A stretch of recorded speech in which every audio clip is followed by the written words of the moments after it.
బాగుండాలని రియలైజ్ అయ్యి అందరు ఉంటే అందరి సినిమాలు అందరూ సెలబ్రేట్ చేసుకోవచ్చు.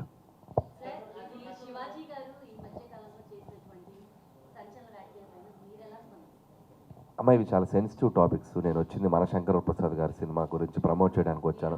దీని గురించి నేనేం మాట్లాడినా నేను చెప్పాలనుకుంది ఏంటంటే అమ్మ, ఏ టు జెడ్ తీసుకుంటే ఏ మీద నేను మాట్లాడితే బి నుంచి జెడ్ వరకు ప్రాస్పెక్టివ్స్ ఉంటాయి, ఇన్ని ఒపీనియన్స్ ఉంటాయి. సో నేను సినిమా గురించి వచ్చాను, నేను డైరెక్టర్ని, నా సినిమా గురించి ప్రమోట్ చేయాలి. వాళ్ళ మీద 100 ఒపీనియన్స్ ఉంటాయి ఆ కాంటెంట్స్ మీద. సో కొంతమంది ఒకలా అంటారు, కొంతమంది ఒకలా అంటారు, కొంతమంది ఒకలా ఉంటారు. నేను ఒపీనియన్ తీసుకున్నాను. ఇప్పుడు నాకు ఆటోమేటిక్గా బి నుంచి జెడ్ వరకు ఒపీనియన్స్ నా మీద దాడి చేస్తారు. అవసరం నాకు? నేను ప్రశాంతంగా పాజిటివ్గా బతికే మనిషిని.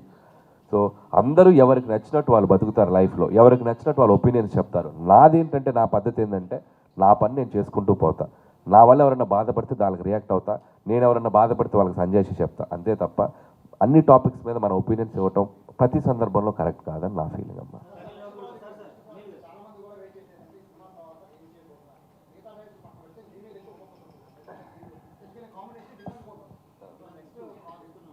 సో నెక్స్ట్ అంటే నేను సినిమా అయ్యే టైంకి కానీ నాకు బలు వెలగదు ఏం చేయాలనేది. సో నా తాపత్రం ఏమంటే, సో భగవంత్ కేసరి లాంటి ఒక డిఫరెంట్ జానర్కి వెళ్ళి ఒక అద్భుతమైన డ్రామా ఫిల్మ్ చేసిన ఆ సినిమాకి ఒక నేషనల్ అవార్డు వచ్చింది.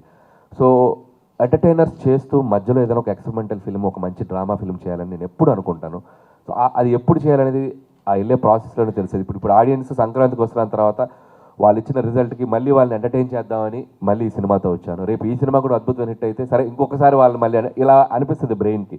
సో అది వెళ్ళే ప్రాసెస్లో ఎక్కడ బ్రేక్ ఇవ్వాలి, ఎక్కడ పాజ్ ఇచ్చి ఇంకొక జోనర్ ట్రై చేయాలనేది వెళ్ళే ప్రాసెస్లోగానే అర్థమవుద్ది. సో ఖచ్చితంగా ఈ సినిమా రిలీజ్ అయ్యి మీరు ఇచ్చే వర్డిక్ట్ని బట్టి, మీరు ఇచ్చే రిజల్ట్ని బట్టి మళ్ళీ నా నెక్స్ట్ సినిమా ఏం చేయాలనేది డిసైడ్ అవుతాను.